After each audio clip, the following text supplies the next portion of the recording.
Mine వృత్తాంతము. బలరామాదులు ద్వారకకు వెళ్ళుచుండగా కృష్ణుడు మాత్రం అర్జునునితోనే విహరించుటకై ఇంద్రప్రస్థమునందే ఉండెను. అప్పుడు సుభద్రకు అభిమన్యుడు జన్మించెను. భయము లేనివాడు శౌర్యము కలవాడు అవునని వానికి ఆ పేరు పెట్టిరి. ఒకనాడు కృష్ణార్జునులు యమునా నదీ తీరమున విహరించుచుండగా బ్రాహ్మణ వేషమున అగ్నిదేవుడు వారి వద్దకు వచ్చెను. పూర్వము శ్వేతకి అను రాజర్షి కావించిన 12 వర్ష శస్త్ర యాగమున నిరంతరములైన ఆజ్యాధారలను గైకొనుట వలన అగ్నిదేవునకు ఆకలి మందగించెను. సకల సత్వములతో కూడిన ఖాండవ వనమును దహించినచో ఆయనకు ఆరోగ్యము కలుగునని బ్రహ్మదేవుడు చెప్పాను. అనేక పర్యాయములు ఖాండవ వనమును దహించుటకు యత్నించెను. తక్షకుని కొరకు దానిని రక్షించుచున్న ఇంద్రుడు ప్రతి పర్యాయమును అగ్నిని చల్లార్చదొచ్చెను. నరనారాయణులే పార్థకృష్ణులుగా జన్మించుట వలన వారి సహాయమున ఖాండవ వనమును దహించవచ్చునని అగ్నిదేవుడు వారిని సమీపించెను. ఆయనను చూడగానే వారు లేచి నిలబడి నమస్కరించిరి.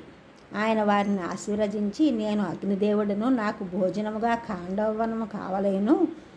నేను దీనిని దహించినప్పుడు మీరు నన్ను ఇంద్రుని మేఘముల వర్షము నుండి రక్షింపవలను అని పలికెను. అర్జునుడు ఆయనతో ఇట్లను, అయ్యా, ఇంద్రునైనను వారింపగలము, కానీ నా శక్తికి తగిన ధనువు, అక్షయ తూణీరములు, రథము, గుర్రములు కావలేను.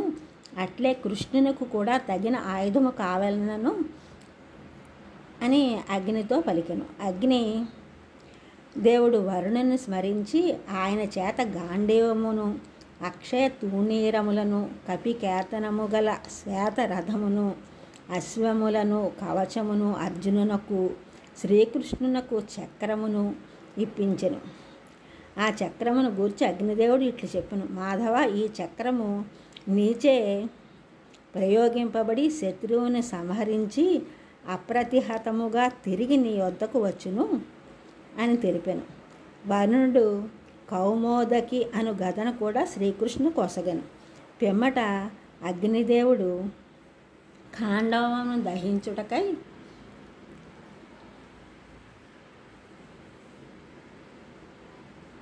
వెడలను.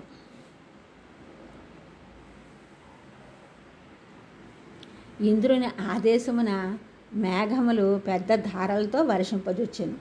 అర్జునుడు అమిత వేగమున శర పరంపరలతో ఆ వనమును అన్ని వైపుల కప్పివేచెను. వనము నుండి వెలుపలకు బయలుదేరిన సకల భూతములను కృష్ణార్జునులు ఖండించి వనములోనే పడవేయుచుండిరి. ఆ సమయమున తక్షకుడు కురుక్షేత్రమును పోయిండెను.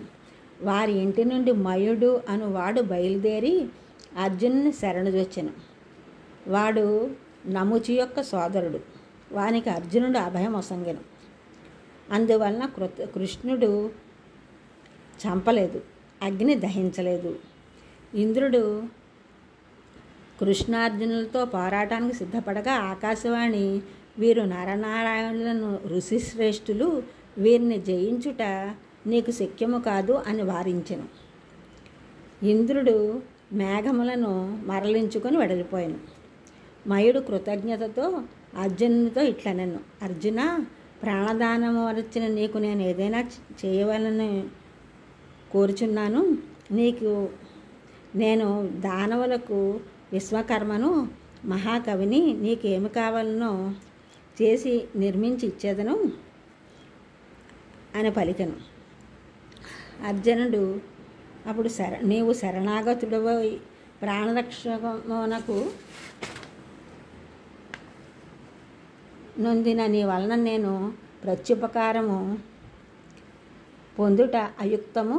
నీవు ఏదైనా ఇవ్వాలనుకున్నచో శ్రీకృష్ణునకు ఒసంగము, ఆయనకు ఇచ్చించో నాకు ఇచ్చినట్లే అనెను. మయుడు కృష్ణుని అడిగాను.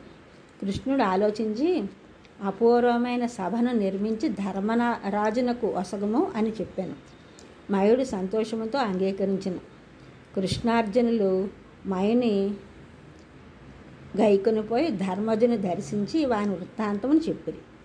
ధర్మజుడు వానిని సత్కరించెను. మయుడు సభను నిర్మించుటకై వెడలిపోయాను. మయుడు మహాకవి అనగా శిల్పమున అపూర్వ సుందర పదార్థములను సృష్టింపగలవాడని అర్థము. ఈ ఛానల్ చూసిన వారందరూ కూడా సబ్స్క్రైబ్ చేయండి, షేర్ చేయండి, లైక్ చేయండి, కామెంట్ చేయండి. సబ్స్క్రైబ్ చేసిన వారందరికీ కూడా కృతజ్ఞతలు. షేర్ చేసినారు, లైక్ చేసినారు, కామెంట్ చేసిన వారందరికీ కూడా ధన్యవాదములు.